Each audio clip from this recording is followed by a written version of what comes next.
So golfers, today I'm going to look at your leg action. So what we see with very good players is they have what we would call is good leg motion. When we look on the first tee at the average golfer, we'll see some different types of leg action, and we'll get to the kinds of motions we see and what we're looking for, but more importantly, how we want you to move your legs and how you're going to do it, how you're going to implement that. We're going to get to that just right now. So if I stood on the first tee at any golf course, I'm going to see all kinds of funky leg actions, all kind of sways and movements that we're not necessarily wanting to see. So when we look at the best players, and we use this terminology quite a lot, it's as if they're swinging in a zimmer frame. So we're moving in a function where there is pressure shift, there is movement, but it's done in a coordinated way and it's recruited the right way. And that's really important. So when we're looking at legs, what we're looking to do really is, if we can, we want the rib cage to turn and pull the hips then pull the legs. So as my hip moves up and backwards like this trail leg is going to want to straighten a little bit. It's going to want to lengthen a little bit. This knee works up. The amount this knee moves up is the amount this knee works down. Now what I tend to see with a lot of golfers is they tend to move this knee down and this knee doesn't go up. And they tend to get this kind of shape. Or we see the sway, the bracing. So what we're looking for to happen from a recruitment point of view is the upper body to move, and it to drag the hips, which drags the knees, which drags the ankles if need be. And we work on the point of view of this hip would never go through this line. This hip, if anything, works inside this line towards target, and this trail knee will move in and upwards. This lead knee moves down and across.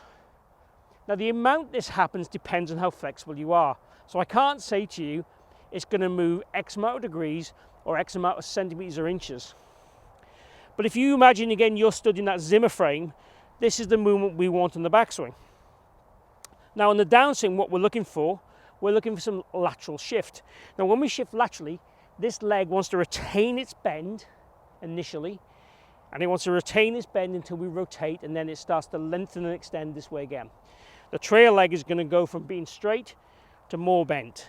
So as we get to the top of the backswing and we start down, what should happen is this leg will increase its flex and move across towards the ball.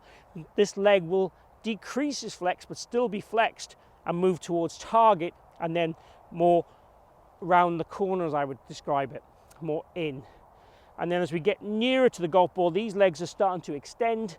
And as we go through impact, then we want these legs then to be quite straight in terms of the lead leg. The trail leg will still have some flex in it, but it'll be at its straightest point. In the finish, we'd be looking for these knees pretty much to be close to the same space. So certainly getting close to squashing each other. We'd want to see that.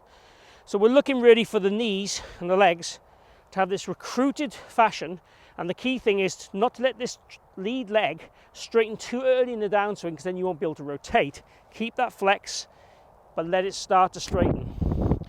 So just doing some little rehearsals like that should start to give you the feels we want in the swing.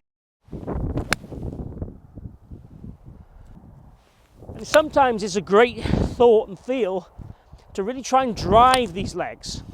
Really try and drive these legs forward in the transition area. Because if we do that correctly, it's going to get the upper body responding to that as we want, which is a great thing.